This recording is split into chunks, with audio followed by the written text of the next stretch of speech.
Assalamualaikum warahmatullahi wabarakatuh. Perkenalkan, nama saya Lintang Alfairaurian dari kelas 12 IPA 4. Saya di sini ingin mempresentasikan unsur kimia gas mulia. Yang pertama, gas mulia itu adalah sebutan untuk unsur-unsur golongan dalam tabel periodik. Disebut gas mulia karena semua unsur pada golongan ini berwujud gas dan memiliki konfigurasi elektron yang sangat stabil sehingga akan sulit untuk bereaksi dengan golongan ini. Golongan ini berwujud gas. Unsur-unsur lainnya juga banyak sekali dari gas mulia ini, seperti helium, neon, argon, krypton, xenon, dan radon. Berikut ini adalah sifat-sifat gas mulia. Nah, gas mulia ini memiliki sifat-sifat yang bisa kamu ketahui. Sifat-sifat itu menjadi 3 macam: atomik, fisis, dan kimia. Sifat atomik. Pada sifat atomik, molekul-molekul gas mulia terdiri atas satu atom, monoatom. Unsur-unsur gas mulia memiliki jari-jari atom yang semakin besar. Apabila dilihat dari atas ke bawah, helium ke radon, tapi energi ionisasinya semakin kecil, sering dengan bertambahnya jari-jari atom, sehingga semakin mudah melepaskan elektron. Unsur-unsur golongan ini memiliki konfigurasi elektron berakhiran 2 dan 8, menandakan semua elektron pada kulitnya sudah berpasangan. Sifat fisis yang kedua. Berdasarkan sifat fisis ini, gas mulia memiliki titik leleh dan titik didih yang sangat rendah. Titik didih dan titik leleh unsur-unsur gas mulia lebih kecil dari suhu kamar 25 derajat Celcius, sehingga gas mulia berwujud gas. Titik leleh dan titik didih unsur-unsur gas mulia dari atas ke bawah helium ke radon akan semakin bertambah seiring dengan bertambahnya massa atom ke jari-jari atom. Kerapatan densitas unsur-unsur gas mulia juga akan semakin bertambah dari atas ke bawah. Yang ketiga, sifat kimia. Unsur-unsur gas mulia memiliki konfigurasi elektron yang stabil karena semua elektron pada kulit terluarnya sudah berpasangan atau penuh.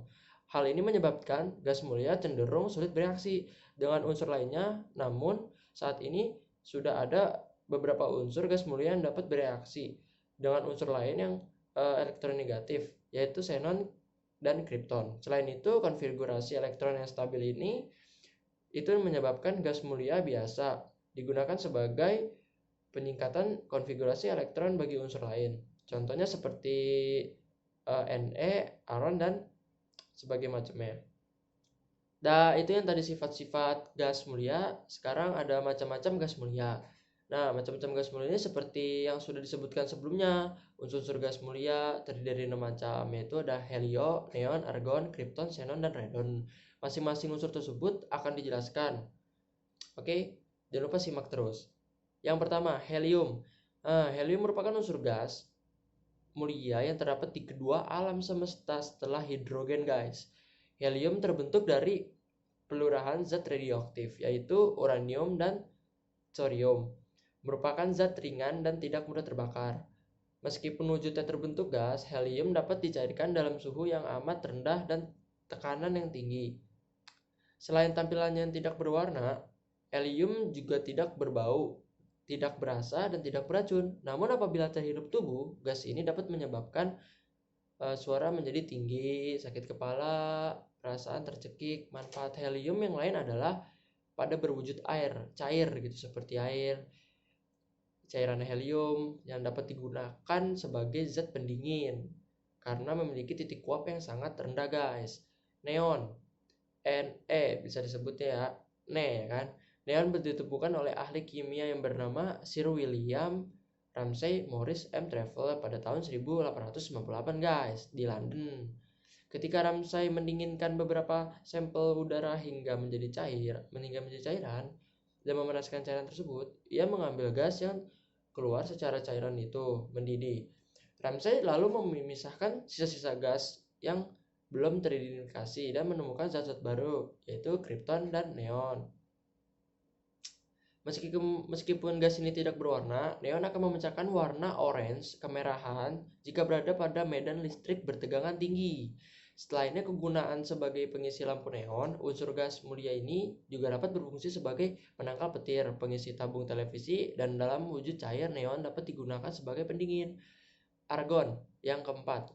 Argon merupakan gas terbanyak ketiga yang terdapat dalam atmosfer bumi setelah nitrogen dan oksigen.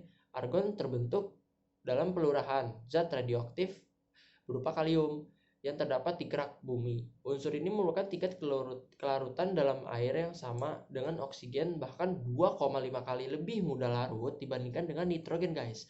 Argon bersifat tidak reaktif, inert, tidak mudah terbakar, dan tidak beracun. Ketika berada dalam medan listrik, argon akan memunculkan warna liat atau ungu. Unsur gas mulia ini banyak digunakan di bidang industri, baik di wujud gas maupun cairan. Kegunaan lain argon ini adalah sebagai gas inert atau yang melindungi dari bunga api listrik saat proses penggelasan, produksi titanium dan unsur reaktif lainnya, serta digunakan sebagai lampiasan pelindung dan membutuhkan kristal, silikon, dan germanium. Oke guys, segitu aja dari penjelasan saya. Terima kasih atas waktunya telah menyimak apa yang sudah saya sampaikan. Kurang lebihnya mohon maaf. Saya Lintang dari 12 IPA 4. Assalamualaikum warahmatullahi wabarakatuh.